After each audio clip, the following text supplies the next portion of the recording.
என்னை ஆட்கொண்டவரும் நான் சேவிக்கிறவரும் ஆனேன். ஆண்டவராகிய இயேசு கிறிஸ்துவின் நாமத்தினாலே அன்பினல் வாழ்த்துக்கள். கிறிஸ்து இயேசுக்குள் மிகவும் பிரியமான அன்பு சகோதர சகோதரிகளே, இந்த கடைசி நாட்களில் அநேக ஊழியங்கள் பொருளாசையை சார்ந்து செயல்படுவதை நாம் பார்க்கிறோம் அல்லவா? கணக்கற்ற ஊழியக்காரர்கள் பொருளாசையினால் ஆட்கொள்ளப்பட்டு பணத்திற்கு பின்பாகவே ஓடிக்கொண்டிருக்கிறதை நாம் பார்க்கிறோம் அல்லவா? அவர்கள் பிரசங்கங்கள் செழிப்பை பற்றினதாய் காணப்படுகிறது. ஜனங்களை அதிகமாய் தூண்டி காணிக்கை கொடுப்பதற்காக அவர்களை உற்சாகப்படுத்துவது போல நயவஞ்சகமாய் அவர்களை கொள்ளையடித்து கொண்டிருக்கிறதை நாம் பார்க்கிறோம் அல்லவா? இப்படிப்பட்ட ஊழியக்காரர்கள் எந்த வசனத்தை அடிப்படையாய் கொண்டு பேசுவார்கள் தெரியுமா? வசனத்தை குறித்து கொண்டு தியானித்து பாருங்கள். அப்போஸ்தலனாகிய பவுல் கொரிந்திய சபைக்கு எழுதின 2வது நிருபத்தில் 9வது அதிகாரத்தில் 7வது வசனத்தில், அவனவன் விசனமாயும் அல்ல கட்டாயமாயும் அல்ல, தன் மனதில் நியமித்தபடியே கொடுக்க கடவன், உற்சாகமாய் கொடுக்கிறவனிடத்தில் தேவன் பிரியமாயிருக்கிறார். இந்த வசனத்தை தான் அடிப்படையாய் கொண்டு பேசுவார்கள்.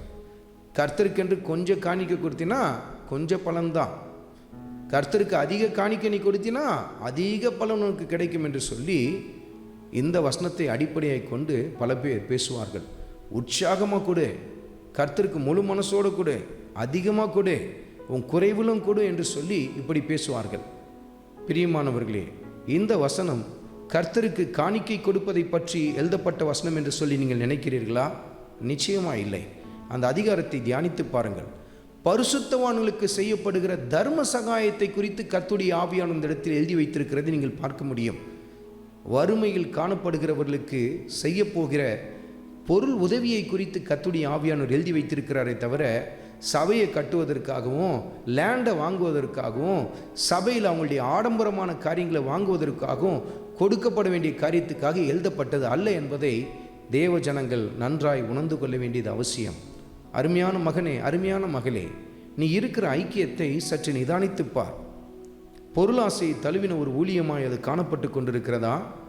எல்லா சமயத்திலும் உன்னிடத்தில் ஏதாவது ஒரு காரியத்தை சொல்லி இதற்கு கொடு அதற்கு கொடு என்று சொல்லி உன்னிடத்தில் கேட்டுக்கொண்டே இருக்கிற ஒரு இடமாய் அது காணப்பட்டு கொண்டிருக்கிறதா? எச்சரிக்கையாயிருங்கள், கவனமாயிருங்கள்.